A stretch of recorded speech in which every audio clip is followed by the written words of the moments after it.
Avem de apărat cu spiritul doar o emblemă. Pentru asta Peluza coboară în stradă și urcă pe scenă zi de zi, alături de rapid, etapă de etapă. Culorile albi și nine sunt mamă și tată. Simți rapidul virusându-te și n-ai cum să-l uiți. Simțim că suntem copii când devenim adulți. Simțiți rapidul sânge nou-născut sau cărunți, că pasiunea noastră nu rupe doar garduri, ci sfărâmă mulți.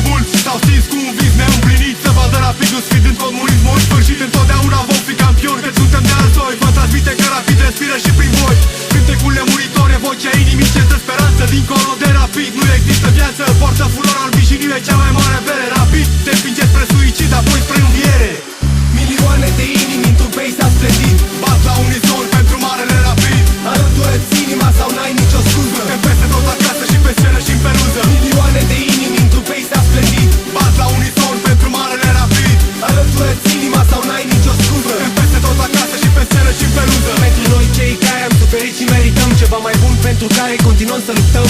Pentru noi cei care avem sufletul curat, pentru noi cei care vom cânta neîncetat, pentru noi cei care ne unim vocile în cor la sfârșit de săptămână pe orice stadion, la bine și la greu, în metrou sau în tramvai. Pentru noi cei care îl văd pe Pitiș tu sărai, pentru noi cei care continuăm să visăm, pentru noi cei care continuăm să sperăm că vom fi foarte mândri de ce în urmă lăsăm. Pentru noi cei care continuăm să ne păstrăm sufletul pur colorat în vișiniu, pentru noi cei care nu știm ce e mai târziu. Pentru noi s-a născut și va trăi la nesfârșit. E mai mult de o echipă, este marele rapid. Milioane de inimi într-un peisaj splendid Bat la unison pentru marele rapid. Alătură-ți inima sau n-ai nicio scuză.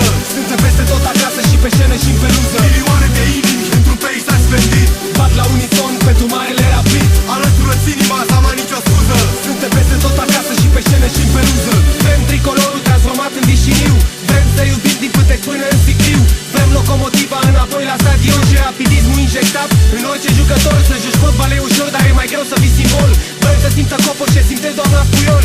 Vrem să știe toată lumea că trăim, în timp ce alții doar se uită la noi cum trăim. Rapid e floarea de colți dintre stânci și ierburi. Toată lumea joacă meciuri, numai rapid joacă derbiuri. Vrem să vă predomine în suflet vișiniu. Și cât am plâns în 98 să plângă și Savaniu. Vrem dreptate și competiții corecte, fără deacon, salomiri, valize și brichete. Vrem campionatele furate înapoi. Ajunge, destul le-am zis